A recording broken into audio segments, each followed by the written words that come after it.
Hoje o nosso tema é a quarta palavra ou pregação que a gente vai trazer e apontar dentro de Gênesis 1, 2 e 3, desde a criação até a queda do ser humano. E eu quero hoje abordar o versículo 4, a metade dele em diante até o 25. É um tema onde a gente vai falar sobre as criaturas, os seres vivos criados por Deus, a criação em si, daquilo que existe à nossa volta. Eu tinha preparado aqui em áudio, mas o meu computador não conectou aí nas caixas de som, então eu vou fazer a leitura dele conforme a NVT, a partir da metade do versículo 4. E separou a luz da escuridão. Deus chamou a luz de dia e a escuridão de noite. A noite passou e veio a manhã, encerrando o primeiro dia. Então Deus disse: haja um espaço entre as águas para separar as águas do céu e as águas da terra. E assim aconteceu. Deus criou um espaço para separar as águas da terra e as águas do céu. Deus chamou o espaço de céu, e a noite passou, veio a manhã, encerrando o segundo dia. Então Deus disse: juntem-se as águas que estão embaixo do céu em um só lugar, para que apareça a parte seca. E assim aconteceu. Deus chamou a parte de terra seca, a parte seca de terra e as águas de mares. E Deus viu que isto era bom. Então Deus disse: produza a terra vegetação, toda espécie de plantas com sementes e árvores que dão frutos com sementes. As sementes produzirão plantas e árvores, cada uma conforme a sua espécie. E assim aconteceu. A terra produziu vegetação, toda espécie de plantas com sementes e árvores que dão frutos com sementes. E as sementes produziram plantas e árvores, cada uma conforme a sua espécie. E Deus viu que isso era bom. A noite passou e veio a manhã, encerrando o terceiro dia. Então disse Deus: haja luzes no céu para separar o dia da noite e marcar as estações, os dias do ano. Que essas luzes brilhem no céu para iluminar a terra. E assim aconteceu. Deus criou duas grandes luzes, a maior para governar o dia e a menor para governar a noite. E criou também as estrelas. Deus colocou essas luzes no céu para iluminar a terra, para governar o dia e a noite e separar a luz da escuridão. E Deus viu que isso era bom. A noite passou e veio a manhã, encerrando o quarto dia. Então disse Deus: encham-se as águas de seres vivos e voem as aves no céu acima da terra. E assim Deus criou os grandes animais marinhos e todos os seres vivos que se movem em grande número pelas águas, bem como uma grande variedade de aves, cada uma conforme a sua espécie. E Deus viu que isso era bom. Então Deus os abençoou: sejam férteis e multipliquem-se, que os seres encham os mares e as aves se multipliquem na terra. A noite passou e veio a manhã, encerrando o quinto dia.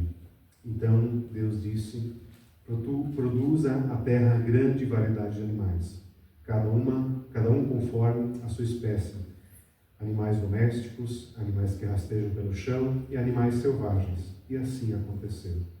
Deus criou grande variedade de animais selvagens, animais domésticos, animais que rastejam no chão, cada uma conforme a sua espécie.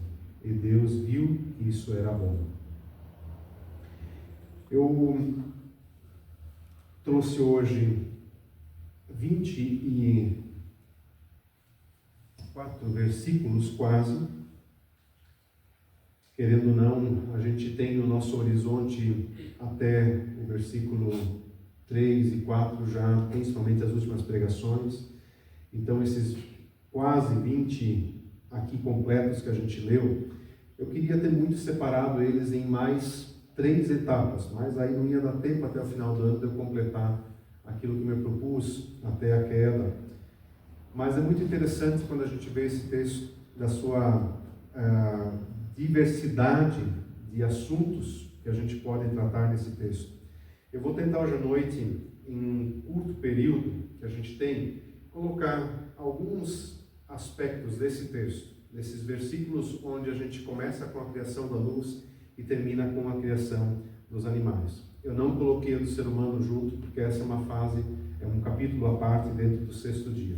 Mas todos os 6 dias da criação, eu vou tentar condensar hoje à noite e trabalhar conosco, talvez em especial, a pergunta, o porquê da criação.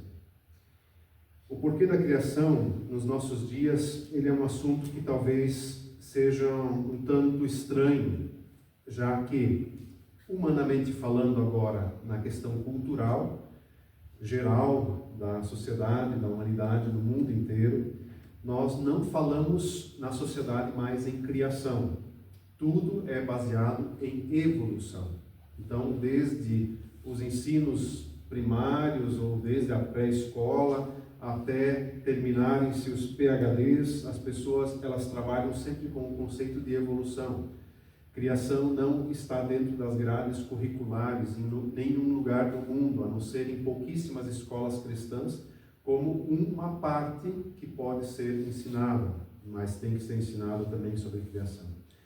E aí, a gente acaba entrando, geralmente quando a gente fala sobre criação, num território onde a gente tem que tomar muito cuidado. Como eu já falei em outros momentos, eu não estou aqui para cientificamente provar a criação. Eu estou aqui para testemunhar. Como igreja, a gente está aqui para testemunhar. Nós não temos como provar a criação. Claro, o texto bíblico, a teologia cristã, ela sempre enfatiza que ao olharmos para qualquer criatura, quer uma planta, quer a luz, né, dos luminares, quer a nós mesmos, o ser humano não tem desculpa para não adorar Deus. Mas nós vivemos num mundo corrompido pelo pecado, caído em desgraça, e a humanidade não consegue entender que ao olhar para aquilo que está à nossa volta e para si mesmo, isso vem de um Criador. O pecado cega o ser humano. E de época em época, de cultura em cultura, dependendo do período em que o ser humano já viveu ou está vivendo atualmente, sempre houve uma dificuldade de olhar para o verdadeiro Criador. Como eu mencionei em capítulos anteriores, ou seja, pregações anteriores, nós temos diante de nós, na cultura, ou a idolatria a seres, né, plantas, animais, astros, enfim, tudo mais, elevados a deuses, ou nós temos a negação de qualquer tipo de divindade.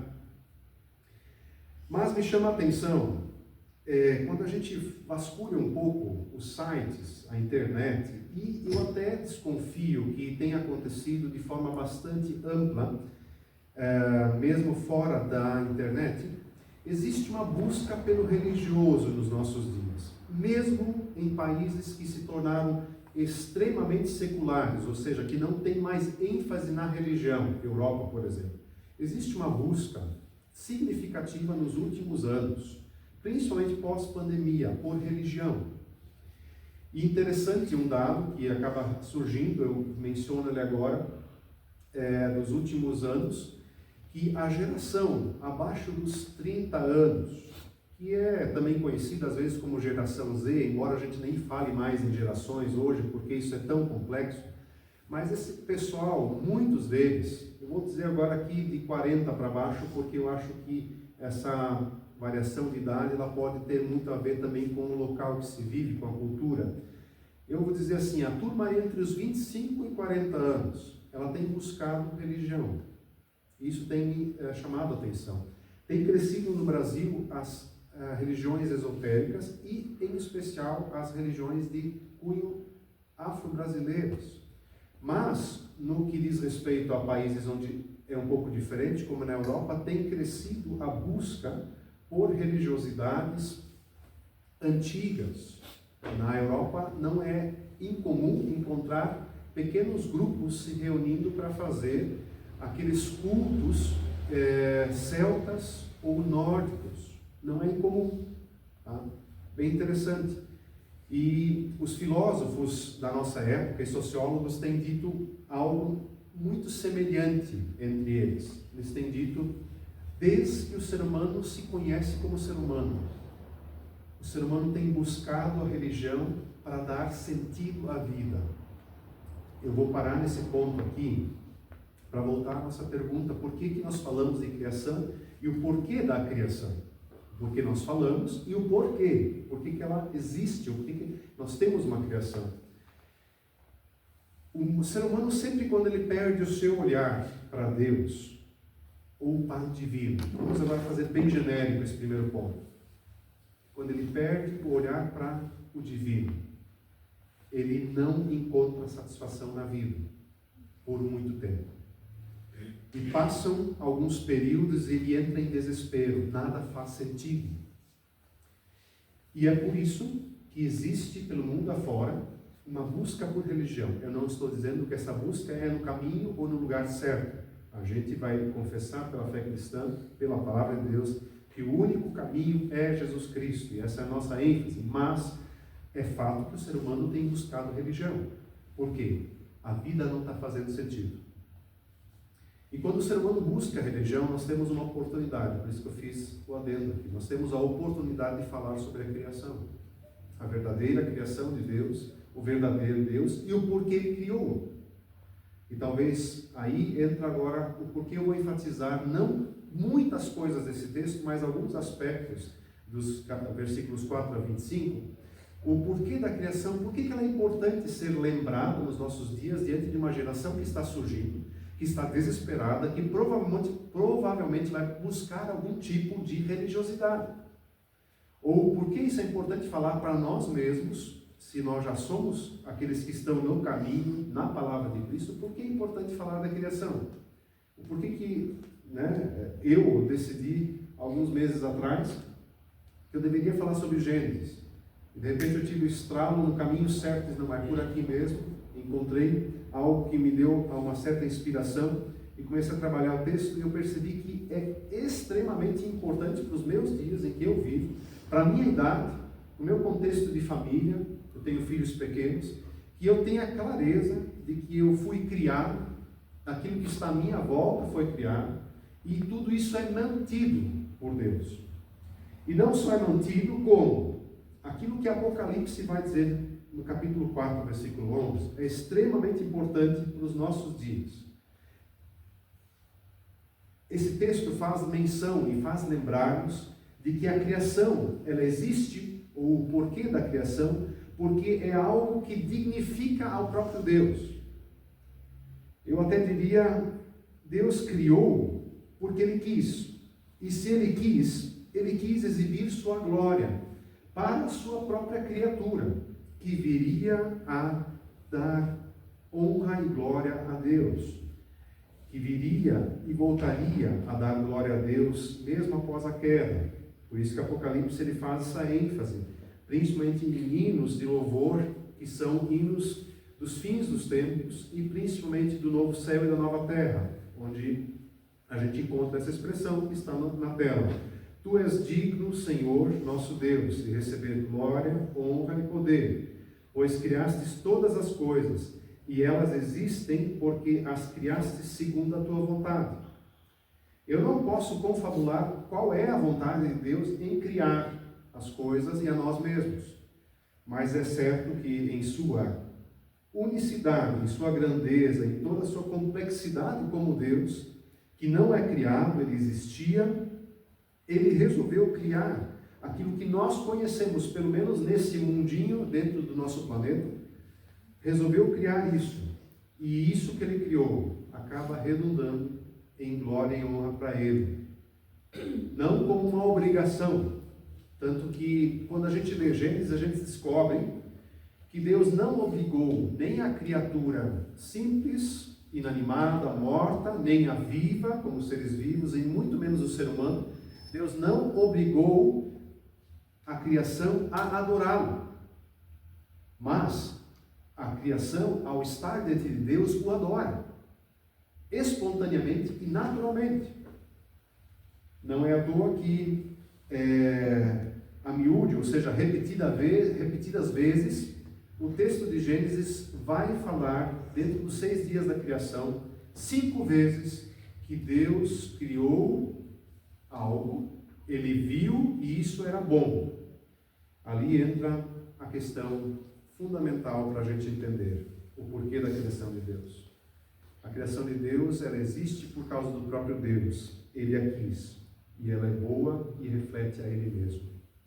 Tudo que Deus faz, reflete Ele. Reflete a sua sabedoria, a sua inteligência, a sua grandeza. E faz com que algo que não tenha sentido ou que não exista, venha a existir. Essa vai ser o perpassar da nossa noite, hoje em especial, para que a gente pense que muitas vezes as discussões em torno da existência das coisas, de nós mesmos, ela não leva em conta o Criador. E se ela não leva em conta o Criador, ela precisa ser relembrada. Eu preciso ser relembrado. Quando nós somos lembrados e a gente começa a observar com coerência, com humildade a criação, a gente percebe que Deus merece ser louvado, porque Ele não fez aquilo que Ele fez meramente de uma forma egoísta, como nós diríamos humanamente falando, mas Ele fez porque dele brota a vida e dele brota a nossa existência. E agora eu quero passar para algumas especificações que aparecem no texto de Gênesis, de forma bem assim superficial, por causa do tempo, mas relembrar a gente. Quando você lê Gênesis, eu não vou entrar nos detalhes linguísticos do texto, porque Gênesis tem uma linguística bem própria, muitas expressões que se repetem, que dão ênfases, e tem todo um sentido nisso, mas hoje não estamos em aula de exegese, não vou entrar nisso. Mas uma coisa importante sempre de novo constatar, de forma bem superficial, mas é importante que a gente lembre. Quando você olha a criação, desde o primeiro ato da criação até o último, antes do descanso de Deus, existe uma organização, uma ordem em relação ao caos. Tudo é caótico, ou não tem uma clareza das coisas, de repente isso cria ordem e clareza. Gênesis nos relembra, diante da realidade de que nós esquecemos muitas vezes, e o mundo se esquece de Deus, de que Deus cria algo que tem ordem, organização. É muito importante a gente lembrar disso, porque nós vivemos numa sociedade que promove caos. Tá? Quando você olha para as sociedades de modo geral, mesmo as mais insignificantes, como a gente diria, elas propõem muitas vezes um sistema de caos, porque os costumes das pessoas vão deteriorando, vão piorando a sociedade e cria ambientes de caos social, estrutural, da vida, não só social, mas também a gente percebe que a humanidade conseguiu, em alguns ambientes, para não dizer em tudo, causar uma espécie de caos na própria criação. Essa semana, eu não sou muito disso, mas aí eu estava assistindo um videozinho da Deutsche Welle. A Deutsche Welle é uma TV alemã, eles são bastante progressistas, mas eles costumam fazer reportagens aqui no Brasil, e eles estavam fazendo uma reportagem na Amazônia. E pela primeira vez eu dei razão para a Deutsche Welle, onde ela disse assim: quando não se dá organização governamental diante das coisas, acaba acontecendo o que acontece. Eles estavam se referindo ao grande desmatamento que existe aqui no Brasil, que eu não sou contra cortar uma árvore agora, falando pessoalmente, mas a forma como é feito, onde pessoas de grande poder econômico manipulam até o sistema policial para ter lucro, né? Existe uma reportagem muito interessante disso, onde uma espécie de tráfico de madeira, né? Madeira sai do Brasil e vai para todo lugar do mundo, Estados Unidos, Europa, tudo de forma ilegal. E eles fizeram uma reportagem disso. Quando não tem ordem mais, cria-se um caos. A gente poderia usufruir muito bem da madeira, mas se tudo fosse feito da forma correta, com cuidado. E a criação, ela tem a ênfase sempre de novo de mostrar para nós: tenha ordem na vida, organização, tempo para as coisas. Outra coisa importante que a gente percebe em Gênesis, quando você olha para esses versículos, gente, eu queria ter muito feito uma pregação só sobre a estrutura das coisas que Deus vai fazendo, porque se você percebeu, Ele vai criando, os 2 primeiros dias em especial são muito interessantes.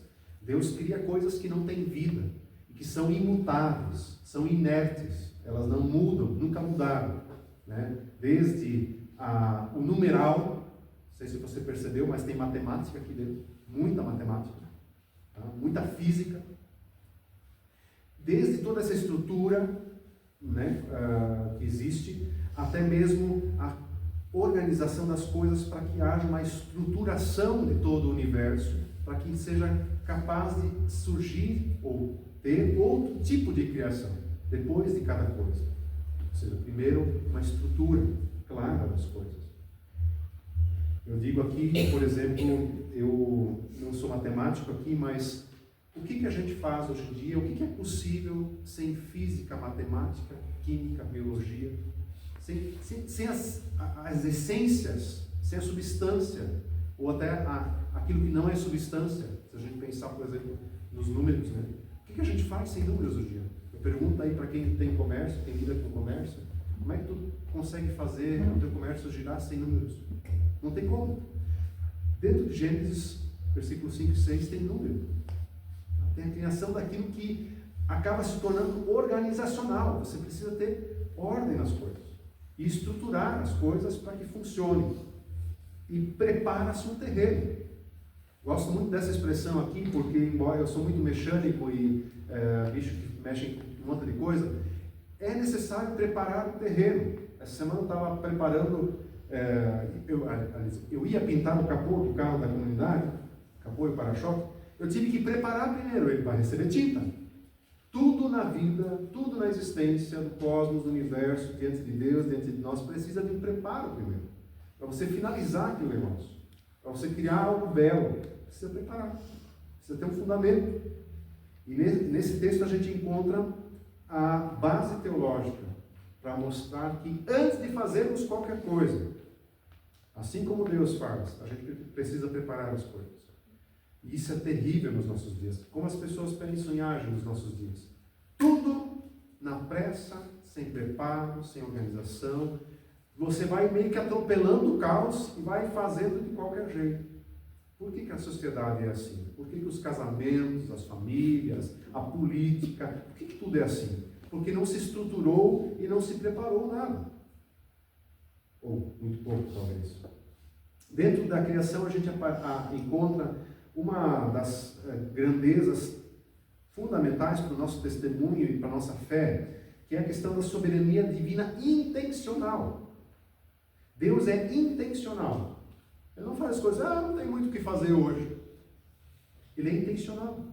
Primeiro isso, depois aquilo, o porquê de cada coisa. Aqui não vou meter muito, mas lembrem de uma coisa que tem se perdido no horizonte da nossa linguagem e também da nossa fé. Eu digo agora, fé cristã inclusive, muitas vezes não se considera mais Deus como soberano. Se considera o ser humano como alguém que decide as coisas e determina qual a sua intenção. E isso é complicado. E aí, pulamos para uma outra questão. Em alguns momentos aqui dentro, você encontra algo que se identifica. Você pegar, por exemplo, quando Deus separa a terra da água, que é um negócio muito interessante, que hoje a ciência começa a confabular e perceber que ela está muito equivocada com algumas coisas com relação à evolução, porque existem alguns locais onde a geologia não consegue entender como é que aquele negócio está lá, ou como é que surgiu.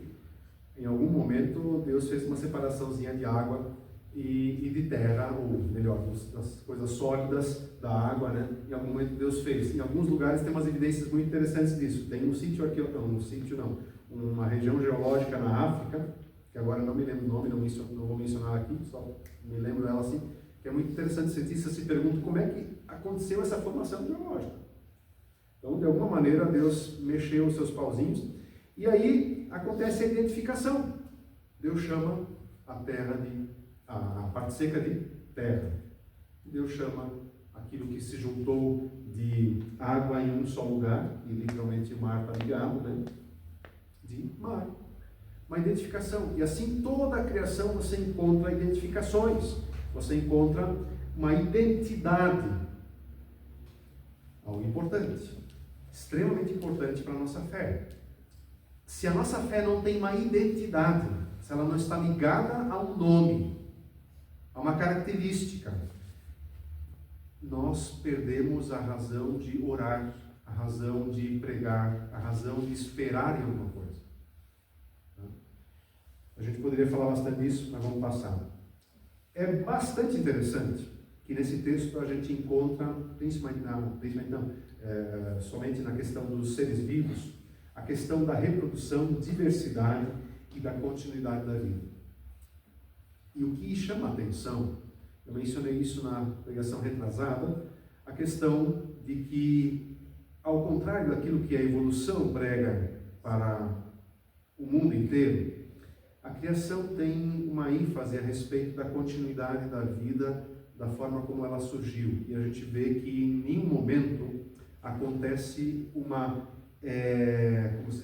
falha, onde de repente coisas não funcionam mais.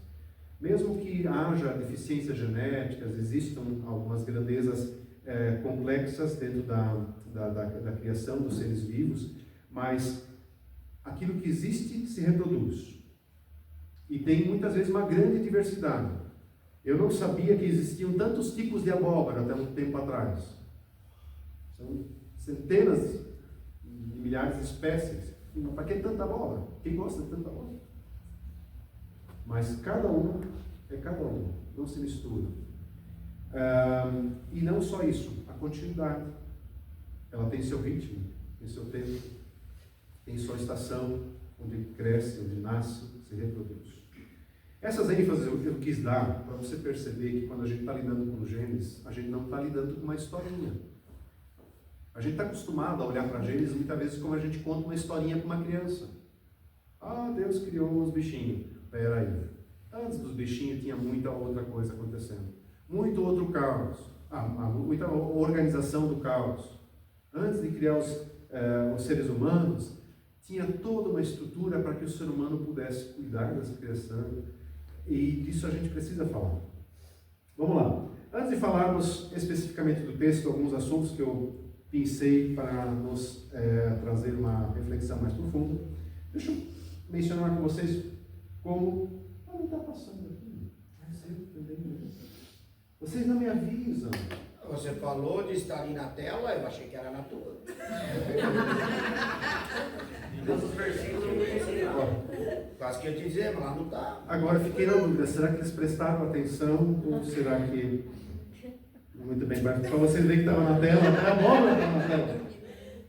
Bom, até a abóbora estava na tela, pessoal. Tá, mas tudo bem.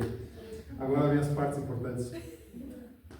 Como o mundo antigo, antes da descoberta, se assim a gente pode dizer, de que nós vivemos num globozinho que está rodando no inerte, no espaço, antes disso ser algo, né, de conhecimento da capacidade humana, né? Como o mundo era visto, como as pessoas enxergavam o mundo. Nesse pequeno desenho, a gente consegue entender mais ou menos como as pessoas imaginavam. Eu estou mostrando esse desenho porque o relato de Gênesis é escrito dentro de uma cosmovisão, ou seja, uma visão de mundo, de uma época onde se imaginava, o que se conhecia era isso. Tá? Onde você tem uma espécie de tigela virada de ponta cabeça. Nessa tigela, debaixo dela tem estrelas, tem o sol, tem a lua. E abaixo da tigela existe uma estrutura de terra e água, onde todos nós e tudo que existe está. E essa estrutura de terra, ela é mantida por pilares.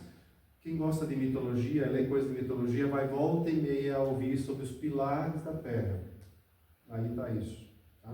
A terra teria pilares em algum lugar. E nesses pilares você vem por baixo e por cima água em tudo. Imaginação interessante. Essa é a cosmovisão bíblica. Ela é complicada nos nossos dias, onde nós sabemos que a Terra é um globo, que espaço vazio, inerte. Não, nem um pouco. Pelo contrário. A gente percebe quanto ainda é maior a capacidade de compreender a criação de Deus. Eu mostro isso porque muitas vezes um dos argumentos contra a Bíblia é esse: mas a Bíblia foi escrita num tempo onde as pessoas não sabiam nada. Não sabiam nada?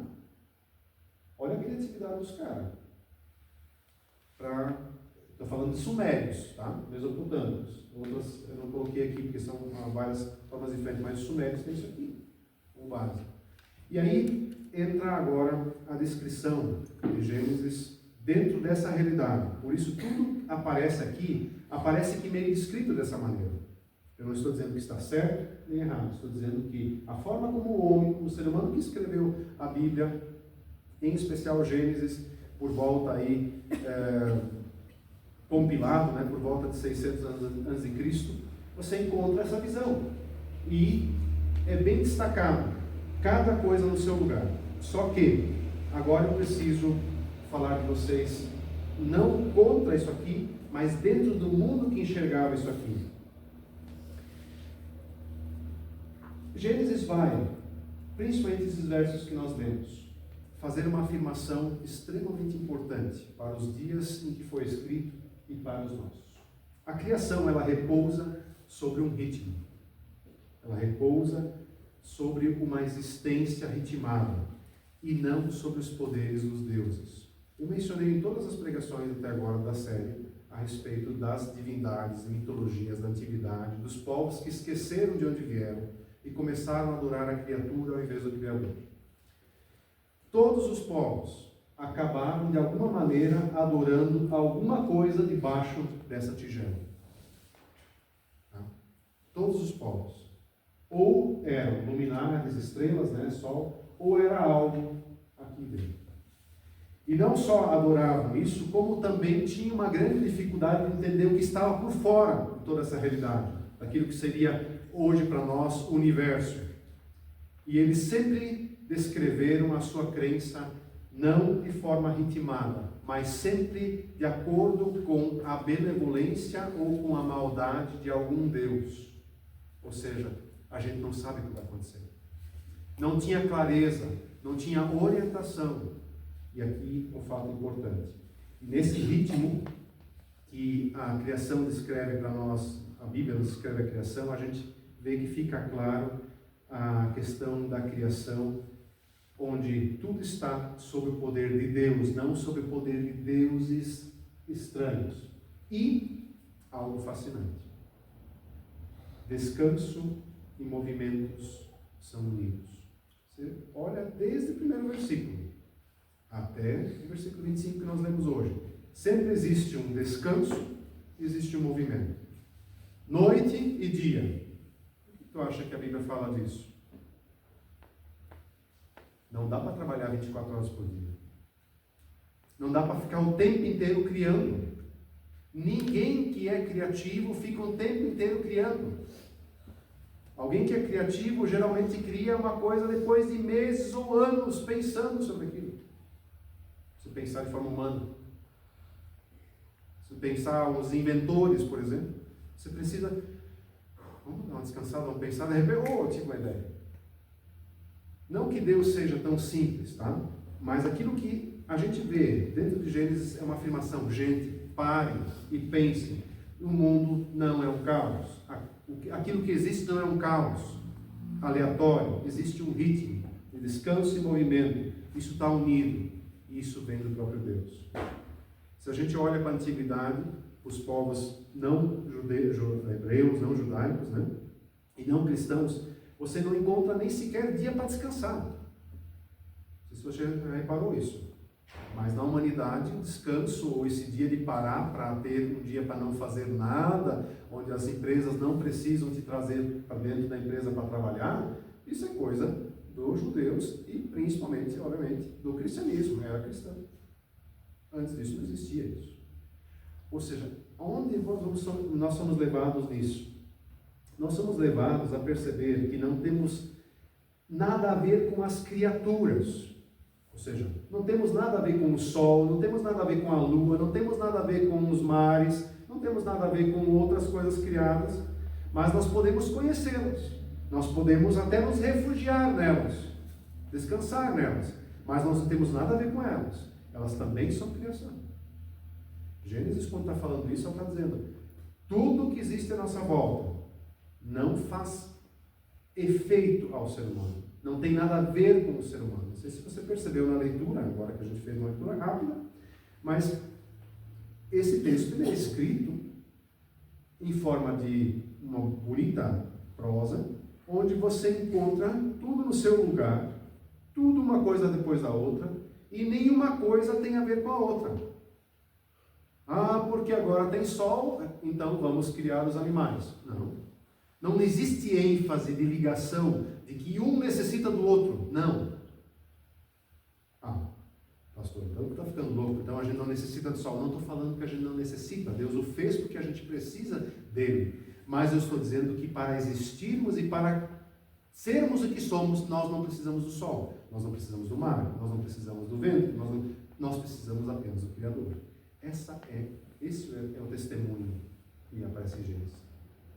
Parece simples, mas quando você começa a conversar com alguém que não confia em Cristo, que não tem a vida em Deus, falar isso aqui é uma grande asneira. Uma grande asneira. Mas é o nosso testemunho. A nossa fé, daquilo que nós cremos, ela está sempre de novo afirmando: nós não temos nada a ver com aquilo que Deus criou. Nós a conhecemos, nós nos nutrimos dela, nós nos refugiamos nela, mas tudo é criação de Deus e Deus está além do criado. Deus não é manipulado pelo criado. Gênesis 1 está dizendo de forma bem clara: Deus não pode ser manipulado por aquilo que foi criado.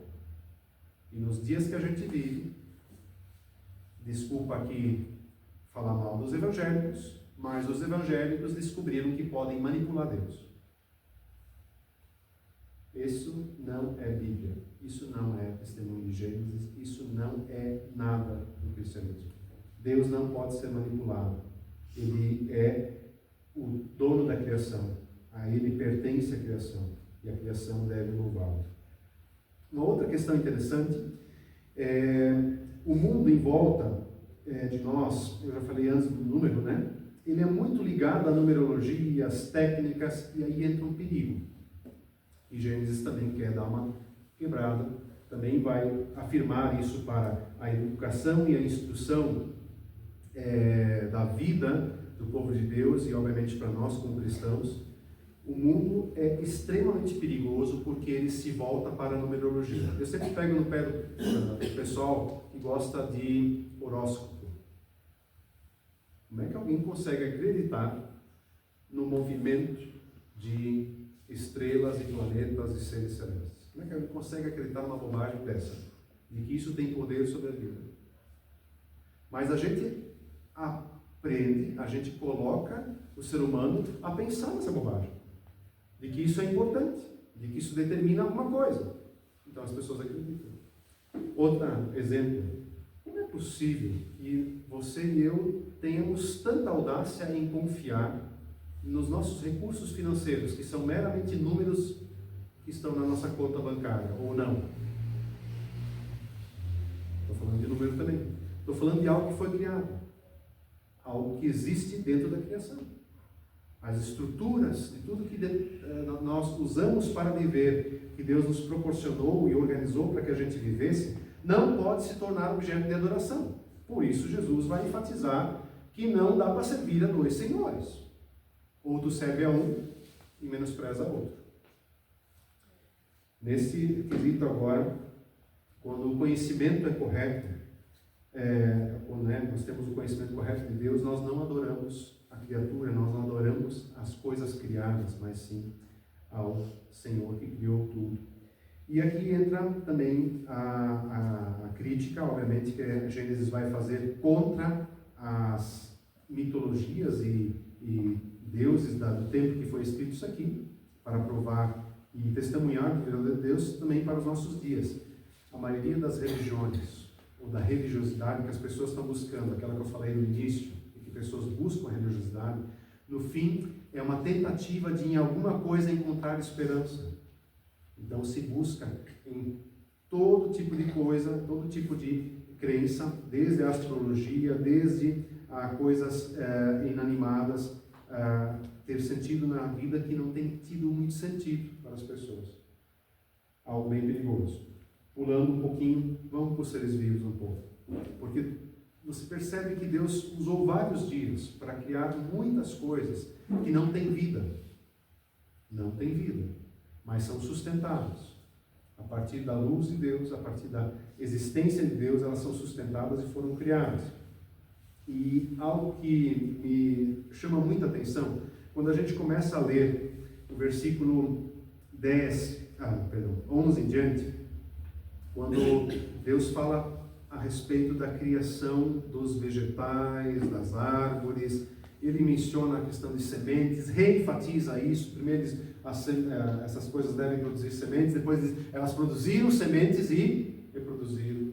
Faz uma ênfase aqui, isso tem algo bem importante por detrás, que é o quê? Os seres vivos louvam a Deus por sua força que produz vida. Quando um ser vivo, quando uma plantinha, nós temos alguma coisa aqui na comunidade, quando uma plantinha dessa se reproduz naturalmente, com sua força que foi dada por Deus, ela está louvando a Deus. Eu não sei se tu percebeu o que está por detrás disso aqui. A grandeza da criação que louva a Deus, ela faz a gente olhar para nós mesmos e perceber uma distinção clara de que nós somos feitos por alguém vivo, por alguém que tem poder de dar vida. Quando esse texto relembra, no versículo 11 em diante, várias vezes, a questão de produzir, então vai produzir, depois os animais também vai acontecer isso, a partir do versículo 20 em especial ali, você vê que aquilo vai reproduzindo, mas essa reprodução, ela tem um caráter de adoração. Então, se um peixinho tem peixinhos, isso é adoração a Deus. Se um cachorro tem cachorrinhos, isso é adoração a Deus. Não vamos falar dos homens hoje ainda. Tudo sempre de novo relembra e anuncia, testemunha. Atrás de nós tem alguém que cria a vida do nada. Tu já viu o tamanho de uma célula? Não, eu nunca vi, porque não dá para ver. Dá para ver se a gente instrumentaliza com um aparelho. Mas a gente não consegue ver.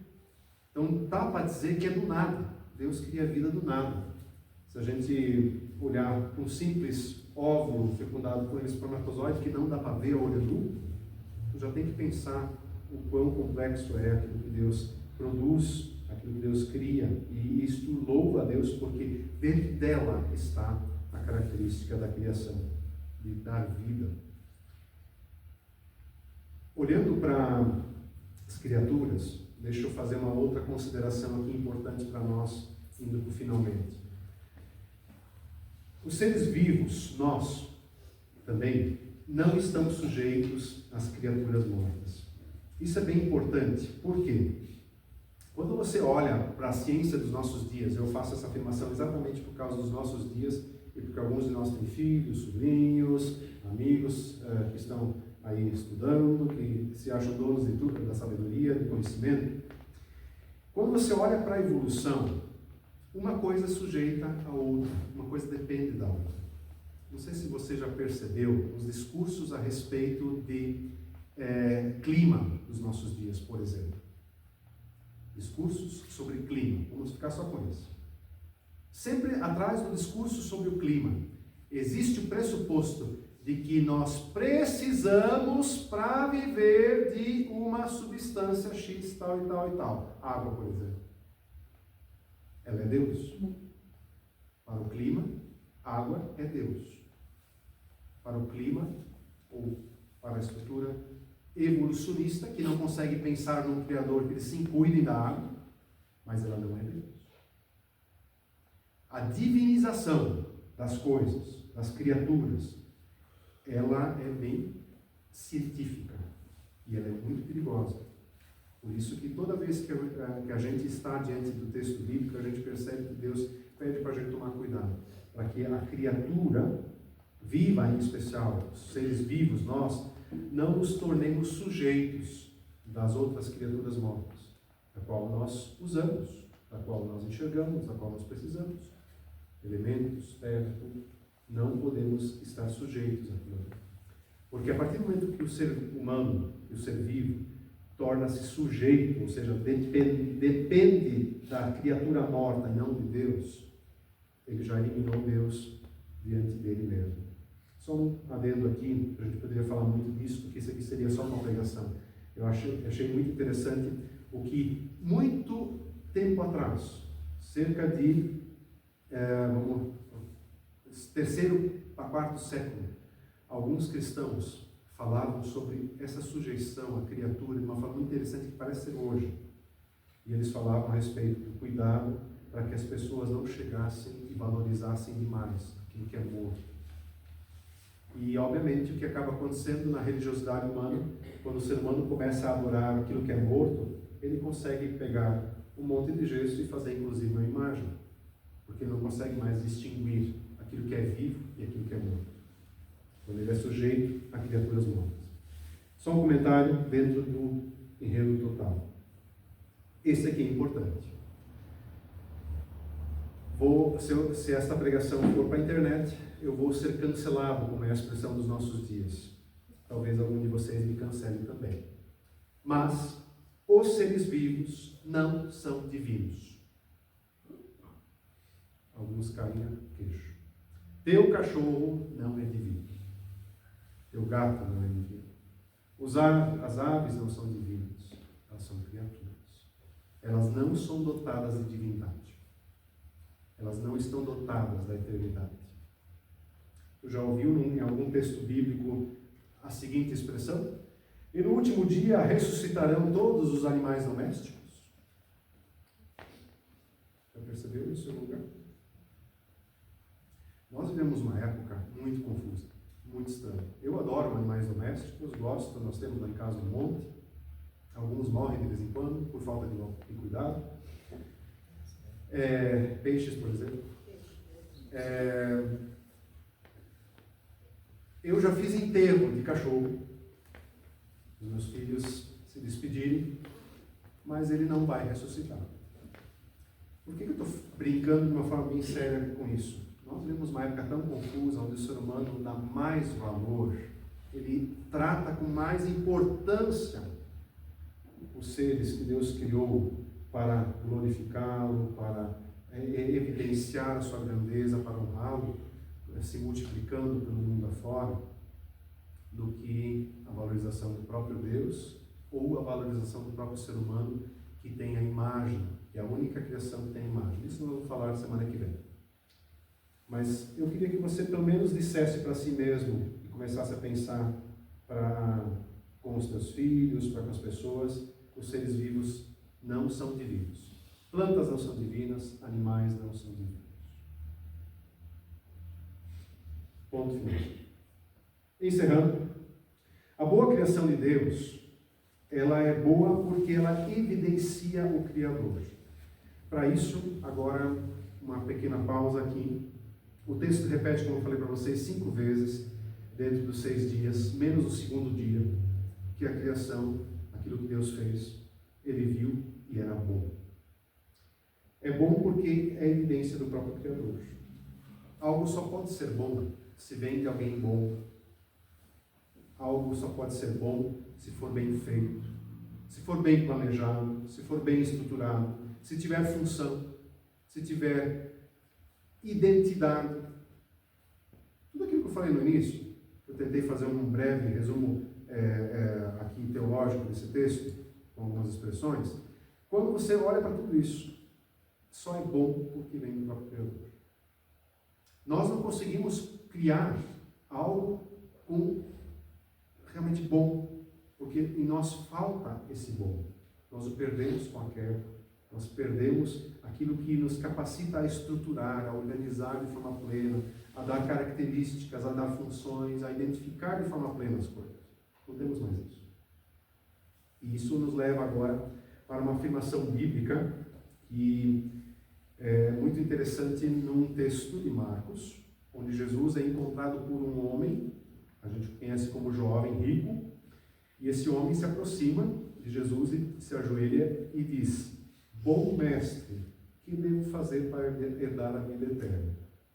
E Jesus dá uma resposta que, para mim, ela é sempre, de novo, quando eu leio, uma expressão importante para a nossa fé. Por que você me chama de bom? Perguntou Jesus. Apenas Deus é verdadeiramente bom. Nessa expressão aqui nós podemos entender o Gênesis 1 no seguinte sentido. Jesus, ele era Deus, certo? Sim, era Deus. Jesus era perfeito? Sim, Jesus era perfeito. Jesus errou em alguma coisa? Não, Jesus não errou em nada. Então ele era bom. Mas ele não ousa dizer que ele era bom. Diante da humanidade, diante da sua função, ele se humilha, ele nega, ele se deixa passar por um indivíduo que não é bom. A gente costuma dizer na expressão cristã, teologia cristã, de que Jesus Cristo se tornou pecado, ele se tornou maldição, ele é o maldito pregado no madeiro. Para entendermos quem é Jesus, ele preferiu ser maldito, ele preferiu ser ruim, ser considerado o próprio, ao invés de ser considerado bom. Ele abriu mão de sua bondade, do seu ser bom, ele abriu mão disso e ele afirma isso. Apenas Deus é verdadeiramente bom. Por que ele faz isso? Porque apenas aquilo que está em Deus e que é o próprio Deus é bom. Mas aqui é importante a gente citar ou mencionar a expressão que estou usando aqui no versículo bíblico com relação àquilo que Deus fez. Mesmo que nós tenhamos caído na queda, nós tenhamos entrado no estado de pecado, nós sempre temos que lembrar que aquilo que Deus criou continua sendo bom. Não se tornou por si ou em si mal. Isso também é um contraponto interessante, importante. Por que na Bíblia fala repetidas vezes isso? Por quê? No mundo que não conhece mais o Criador, existe sempre uma disputa em poderes. O bem e o mal, o bom e o ruim. Eles disputam aquilo que existe. E principalmente eles disputam o ser humano. Na criação não existe uma disputa por ti. Nenhum ser criado está te disputando. Porque tu só és de um, o bom. E a ele deve ser a tua honra, a tua glória, unicamente. Porque ele é verdadeiramente bom. E quando Jesus fala isso, ele diz, só ele é bom. Não existe alguma coisa que é má, mas ele é bom. E nós vivemos essa situação, que nós verdadeiramente precisamos estar naquilo que é bom, senão não temos sentido na vida, não temos razão para existir. Eu afirmei nas outras vezes que a gente encontra o sentido de Gênesis, a gente consegue ler Gênesis apenas olhando para Jesus Cristo. Porque ele olha para o fim da nossa vida, ele reflete a nossa vida, tudo que nós somos, a partir da nossa história nele. E o fim reflete lá no início. Aquilo que Jesus faz por nós, aquilo que ele vem nos trazer, a mensagem não só meramente dita, mas visível de quem ele é, ela anuncia o Criador. E aí nós conseguimos entender e fazer a conexão de que só é possível ler Gênesis se eu estou em Cristo Jesus. Senão passa a ser uma historinha como a do Saci Pererê ou qualquer outra fábula dos povos. Não faz sentido. Não existe uma leitura correta sem Cristo Jesus. E não só não existe uma leitura correta, como também uma ênfase que eu quero dar hoje à noite para nós aqui. O apóstolo João, ele fala para nós a respeito da nossa vida ser um desastre, um caos diante de Deus. Mas ele diz a mensagem que nós ouvimos, dele e que transmitimos agora. Deus é luz e nele não há escuridão alguma. Portanto, se afirmamos que temos comunhão com ele, mas vivemos na escuridão, mentimos e não praticamos a verdade. Mas se vivemos na luz, Deus é luz, como Deus está na luz, temos comunhão uns com os outros, e o sangue de Jesus, seu Filho, nos purifica de todo o pecado.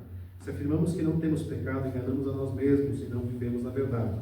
Mas se confessamos nossos pecados, Ele é fiel e justo para perdoar nossos pecados e purificar-nos de toda injustiça. Eu queria pegar esse texto aqui para te dizer simplesmente isso aqui. Criaturas mortas ou vivas evidenciam o Criador como o único Senhor. Mas criaturas, que é o que nós vamos falar semana que vem, que entendem, homens e mulheres, que entendem a sua distância de Deus, o seu afastamento do Criador, que precisam voltar ao seu Criador, eles se alegram por demais quando eles podem purificar sua vida de novo naquele que tira todos os pecados, que é Cristo Jesus, e aquele que é a verdadeira luz e que nos leva para a verdadeira luz, que é Deus, a luz que cria, a luz que a luz que faz parte da criação, que Deus cria e sustenta, que volta-se para Ele mesmo para adorar.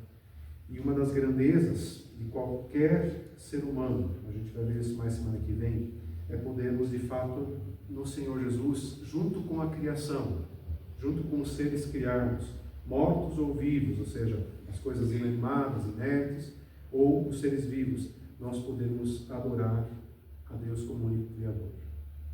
A gente só consegue adorar a Deus como único Senhor e Criador, junto com as criaturas, junto com toda a criação, quando nós confessamos nosso pecado. Quando nós confessamos que nós caímos e nos perdemos do Criador, que nós não enxergamos mais de forma clara que nós precisamos dele. Por hoje seria isso, pessoal.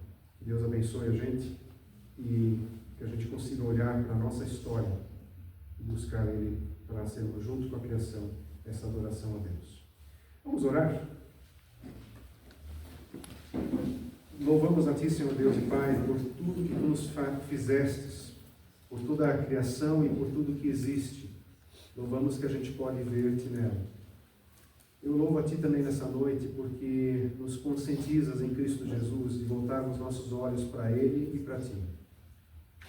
Hoje também, Senhor, quero interceder junto com essa comunidade pelas grandezas da humanidade que tem perdido a visão de Ti, que tem se destruído, voltado o mundo a um caos.